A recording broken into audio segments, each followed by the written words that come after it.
Hi, welcome, and thanks for watching. It's always good to have you here. Today's video is about emergency fund. However, this is a much less sexy topic than the typical emergency fund conversation. This one is about childcare expenses. The question that we are trying to answer today is whether or not childcare expenses should be included as part of an emergency fund. I touch on a couple of different points that explain why you might want to keep your child in daycare even if you lose your job. In this video, I am going to talk about the state of childcare in America, what early childhood education is and why it matters, my personal experience looking for childcare for my toddler, the link between daycare and personal finances, both long-term and short-term considerations, and finally, of course, at the end of the video, I am going to include some additional sources of information that I think might be helpful. But first, here's a little bit about me. Hi, welcome to my channel. Thank you for watching. Here's a little bit about me. My household consists of myself, my husband, and my toddler. My mom also lives with us, but she's not included in our finances. We live in a high cost of living city in the Northeast. My husband and I both went to graduate school, but fortunately, we no longer have student loan debt. I work in banking and he works in aviation. I take care of the family's finances, and I love my role as the self-appointed CFO. I love to talk about all things money, whether it's investing, saving, or making money. I look forward to sharing a wealth building journey with you. I look forward to getting to know you, and I hope you enjoyed this video. Okay, so here is the state of childcare in America. Right now, there's an increase in prevalence of what social scientists refer to as childcare deserts. A childcare desert is defined as an area that has more than 50 children under the age of 50, and that area contains either no childcare providers or so few childcare providers that there are more than 3 times as many kids as there are licensed childcare slots. For example, if there are 60 children in your area and there are only 20 licensed daycare providers, you live in a childcare desert. Simply, there are just not enough facilities for infant and toddlers. Like everything else in America today, all of that was made worse by the pandemic because childcare facilities had to reduce their capacity for safety reasons. They couldn't have as many kids in the same classroom. They couldn't have as many working adults in the same building, but also some of them lost some employees, either because the people had to stay home and provide for sick family members, or they had their own health concerns and didn't want to continue working. All of that led to closures, which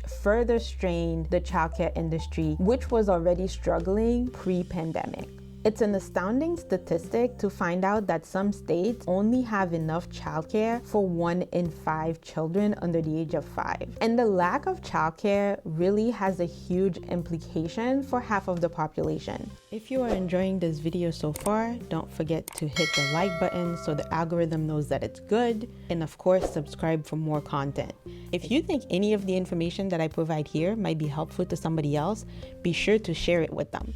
Women tend to be the primary caregivers. Whether that is nature or nurture, we don't know. Whether it is right or wrong that we are expected to do this is for another conversation. But at the end of the day, that's what it is. That means when you have a childcare crisis, women end up being the ones to stay home. That reduces women's labor participation in the workforce. Statistics show that areas with low childcare availability have much higher female unemployment. But why does any of this matter? First, let's define early childhood education. Early childhood education is the period from birth to kindergarten where children learn to interact with each other as well as with adults and where they start developing interests. The results are clear. There are some strong social and emotional benefits to having access to early childhood education. That is where children learn discipline, self-regulation, and this is also the place where they get introduced to various academic concepts. All of that leads to improved behavior and better grades as they get older and enter the traditional school system. But it's not just about schools either. There are some lifelong outcomes that researchers have observed regarding children having access to early education. For example, there was a study that was done where they compared a group of kids who did have access to early childhood education and a group that did not. The difference was very clear. The children with access to early childhood education had lower incarceration rates, they also had lower teen pregnancies, they had higher earnings, and they had higher IQs. I don't know about you, but I see this as being a huge societal benefit. Lower incarceration rates means lower costs for the government. A 2015 study indicated that the average cost to incarcerate someone in this country was over $33,000. It ranged from a low of $14,000 in some places to a high of almost $70,000 in New York. There were 8 states where the cost of incarceration per inmate was at least $50,000. And when we talk about low teen pregnancies and higher earnings, I see low welfare costs as well as higher income tax contributions. So I think it is a win-win for everybody that the lifelong outcomes are so positive. And finally, access to early childhood education plays a huge role in closing the word gap. There was a study several decades ago that indicated that children from lower socioeconomic backgrounds have a 30 million word gap by the age of 3 as compared to children from higher socioeconomic backgrounds. There are lots of critics of that study. For example, some feel like the data collection methods were not really scientific because the original sample for the study was too small at only 42 families. Others have criticized the fact that the word gap doesn't really account for the fact that somebody might be bilingual and a word that a child doesn't know in English, they might know it in a different language. And one of the biggest criticisms of the word gap study is that the 30 million word gap might even be exaggerated. They think that it might be closer to 4 million. However, very few people, if any, are saying that there's no word gap at all. So the point stands that there is a level of word gap between some people of some socioeconomic backgrounds and others. And studies also show that early childhood education makes great strides towards closing that word gap. These are all the reasons why early childhood education is important. But where do we go from here? Let's talk about my story. Here's my personal experience in seeking quality childcare for my 2-year-old. You have to remember that I'm not shopping by price, I am shopping by quality because the prices are relatively comparable throughout the region. And by comparable, I mean they are all high. There are no bargains to be found. Also, I want to acknowledge that my personal experience is only an anecdote. However, it does align with the data that we know that a lot of areas do not have adequate childcare access. In my case, I was able to get my son into a facility after being put on multiple waiting lists, and some people didn't even bother following up with me. I have called some childcare providers who aren't even picking up the phones. And at some point, I was looking in the fall of 2021, and the first provider that was able to guarantee me a spot after I took a tour of the facilities was not until the fall of 2023. Now that we have all of that out of the way, what is the link between childcare and personal finances? Of course, we know that personal finances is all about having a plan. The idea of an emergency fund is to have a safety net for unanticipated events that are both in high frequency, meaning are more likely to happen, and have a low impact, but aren't really going to disrupt your life. For example, a flat tire, a broken fridge, or if you have to file a claim and you have to pay an insurance deductible.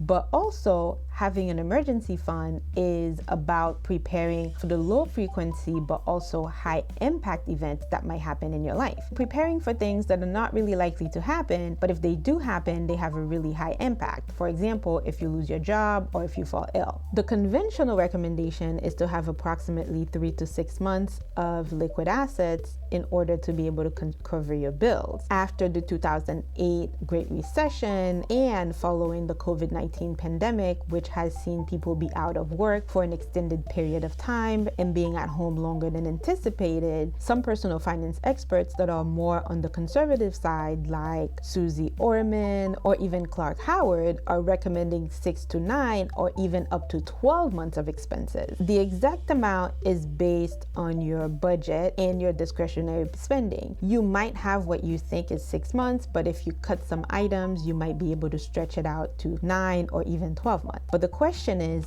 daycare considered a discretionary expense? And how should families plan? Well, we can already establish that daycare is not food or shelter. You're not going to end up homeless, and you're not going to skip a meal if you don't pay your daycare bill. However, I cited a bunch of studies and provided some evidence that it is very important for children, not just throughout their academic careers, but also for the rest of their lives. Access to childcare also impacts female labor force participation. Women are primary caregivers. There are societal benefits. All of that is to say that as tempting as it may be to cut childcare expenses as soon as you have an emergency, that may not be the best course of action, even though it is very expensive. But if you don't cut it, how should you plan for it? Here's my recommendation for a forward-looking approach. The first step is for you to think short-term, but not short-term in the sense that you may be thinking. You might be thinking, hey, this is expensive, I'm going to cut it. But really, you should be thinking about job searching and interviewing. How easy is it going to be for you to go job hunting or to be doing interviews if you have childcare responsibilities? You also have to think about whether or not you would consider doing some temporary jobs or doing some contract jobs. There are other ways for you to continue earning money even if you lose your primary career at first. And then there's long-term thinking. Adjusting to a new job or career does take time, and that includes adjusting to the company culture as well as adjusting to your new schedule. You may struggle to find a new provider in time to start a new job. Do you remember my example? As I stated, in the fall of 2021, someone offered me a space for my son for the fall of 2023. If I did not have a childcare provider and I was job hunting, I would have had to stop because nobody is going to put a job on ice for you for 2 years. Also, it ensures stability and consistency. Finding a new job may not take as long as you think. You might be pulling your child out of this current daycare only for you to find a job 2 months later. If that daycare slot is gone and you have to find a new provider, that is a new environment for your child to have to adjust to. And constantly changing environment is not good for them. The next long-term approach that you have to take under consideration is your new employer's expectations. Right now, I know exactly what time my son's daycare opens. I know when it closes. I know how long it takes for me to get there from my house. If I was looking for a new job, I would be able to tell that new potential employer exactly what time I would be able to arrive there and what time I need to leave work in order to pick him up from daycare. If I don't know who my new provider is going to be, I may start a job with a certain set of expectations only to have to change it later when things come up. Ideally, you're never in a position where you work for somebody who is so inflexible and inconsiderate that they wouldn't let you change your work schedule. However, we all know that the way things should be and the way they are not always the same. Not to mention, no matter how considerate your employer is, as a new employee, you have not yet established the credibility or the goodwill to make your own schedule. The point is that you have to remain flexible. All of this is going to be situational. You have to reassess based on the current economic conditions as well as your own progress towards the job search. If the situation is really bad and you find yourself about to miss a mortgage payment, it is certainly not worth keeping your child in daycare. The point of this video is to make you think before you make an abrupt decision that costs you that very coveted daycare slot. As promised, anything that I reference in this video, as well as any additional sources of information, will be included in the description box. I will be including the report on the lack of childcare around this country, the importance of childhood education, as well as the results of the studies that include the Perry Preschool Project, which is the one that determined the lifelong outcomes for children who had access to early education, as well as a report on the 30 million word gap. There's an interactive website where you can put in your own information to find out whether or not you live in a childcare desert. If you are a parent, please leave me a note in the comment section below to share your personal experiences with finding childcare for your little ones.